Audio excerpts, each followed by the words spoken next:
Hello YouTube, this is Eminent here with another deck video. This is my E-Hero deck that I call Super Fusion because it's supposed to run Super Polymerization because this is the base of the deck that I'm trying to run that uses all the natural hero fusions along with Divine Use. But since there's currently only Absolute Zero and Gaia, and there's not enough water monsters being used, I don't use Super Polymerization. It's in a side deck for when people use Ground Deck or Deep Sea Diva decks. Alright, let's go. My deck box has Eminent Hero on there. Of course, that's my duelist name as a team, but also it's my name that I use overall because there's a secret meaning behind why I call myself that. But I don't feel like explaining it because it takes too long. I made my 4 decks again. This is the Elemental Hero deck, Destiny, Evil Hero, and neo-spacian. Now, the reason why I took all my decks apart and stuck with one because my personal got stolen way back in the day. I got it back though, and then it took me a while to make my 4 decks again. Alright, let's get started. Okay, all E-Hero decks have to have Stratos in it. Basically, he's a searcher of the heroes, their backbone. If you take him out, basically the hero deck slow down. Now there's rumor about him getting banned. I really don't care if he does because I'll just use Ocean instead. But hopefully he doesn't because it'll severely slow down all hero decks and cause people to not use them. I'm actually looking forward to people not using them because I'm getting tired of everybody copying my deck ideas and being fakers, saying that they didn't like them and they use them. I already covered that in one of my videos called Fake Heroes. E-Hero Necroshade, he's in here because he can fusion into Dark Bright and Necro Shaman, both good hero fusions, and also Blade Edge is in here. While he's in the graveyard, I can summon any E-Hero without a tribute, one time only. Neo-spacian Grand Mold, he's an Earth, he can fusion into E-Hero Gaia. It's like if I ran Neo's Alias in here, I can also use Grand Neos, but I don't. Because Neo's Alias has no specific fusion for him, and he's only used for basically contact fusion. E-Hero Blade Edge, he's an Earth, confused in E-Hero Gaia, 2600 Piercer, the strongest non-fusion material E-Hero. Since it's never stays in the graveyard, I can summon this guy without a tribute, which makes him pretty good. Morphin Jar, like all my decks, I use him for fusion material, actually, because this guy I use him to discard my entire hand. Hopefully I discard fusion material monsters, and then when I draw my 5 cards, I can draw Poly or Miracle Fusion in this deck, or Dark Fusion Dark Poly in my other deck. 2 King of the Swamp, Poly the Polymerization Searcher, and he's a fusion substitute monster.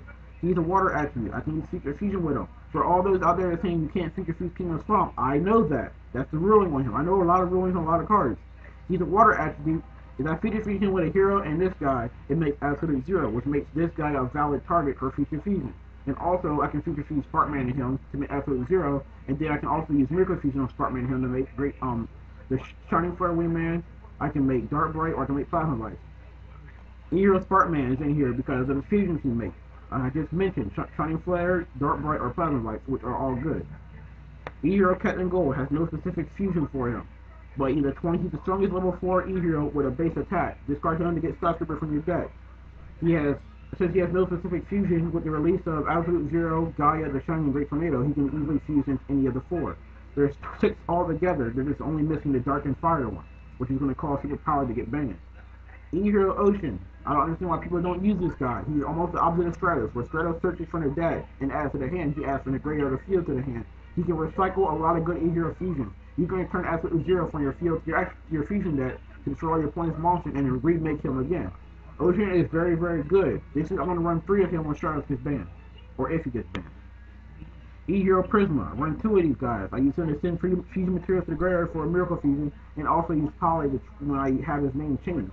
He has no specific fusion for him. Like I mentioned before, with the release of the 4 Attribute Hero fusions, he can fuse into any of the 4. Which makes these guys not dead draws anymore. Wattwaller, he's an Earth, can fuse into E-Hero Gaia. Also, I don't understand why people don't use him in fusion-based E-Hero. That's because when he's destroyed by battle, you can add 1 Polymerization and 1 E-Hero from your graveyard to your hand. Basically, people just get Poly and Stratos because that's a fusion going to happen. Because Stratos and E-Hero himself, you can search out any water or Earth hero currently and fuse into Absolute Zero or Gaia. I use 3 E-Hero Wall Hearts, the secret rare versions. I like these guys. They're 1500 attack, can't be affected by trap cards. Now, he's in almost every E-Hero deck because he is hard to destroy by backfield cards. Basically, you have to destroy him by battle, monster effects, or spell cards. You can't destroy him with trap cards. He's also doing the black power thing. Gotta have respect for it. He's my nigga. Card destruction, I use it like Morphin Jar, don't need to explain myself. Giant Trinity, display like Heavy Storm, return backfield to the hand. Heavy Storm destroys backfield, it's a staple almost. Feature Fusion, I use it to send monsters to the graveyard. I don't necessarily always have to get out the fusion monster I target with this card. It's just there to put monsters in the graveyard for fusions later. For all those out there who want to say, well, I'll just destroy the Feature Fusion, or I'll just destroy the fusion monster you get out. And the only two monsters I make with this card is Dark Bright and Absolute Zero. If you destroy this card, you're destroying your monsters. I run 2D fusions. For obvious dumb reasons, I have fusions in this deck.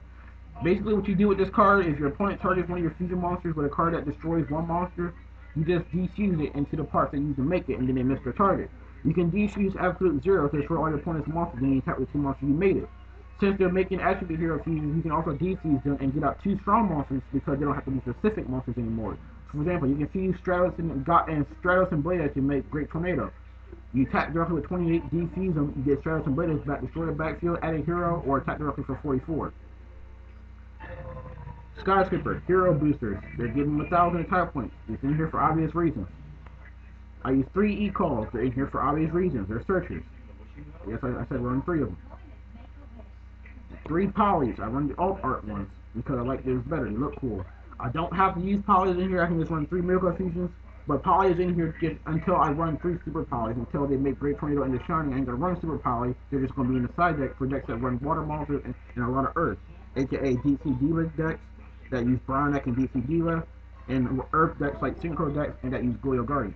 I run 3 miracle fusions. I have 4 alternate rare ones. People are trying to get these off me and they get pissed when I don't trade them. I don't care what they think really. This is my stuff. They need to get their own. Of course, everybody knows why they're in here. It's obvious. I have 4 total alternate rare ones and 1 hollow. 1 Toronto Tribute, obvious reasons. 1 Call of Hornet, I use it to get Stratos back in Blade Edge. Good Goblin Housekeepings are just as good as Reckless Greeds. I don't know why people don't use these things. You draw 1 card, then you draw 2, then you draw 3.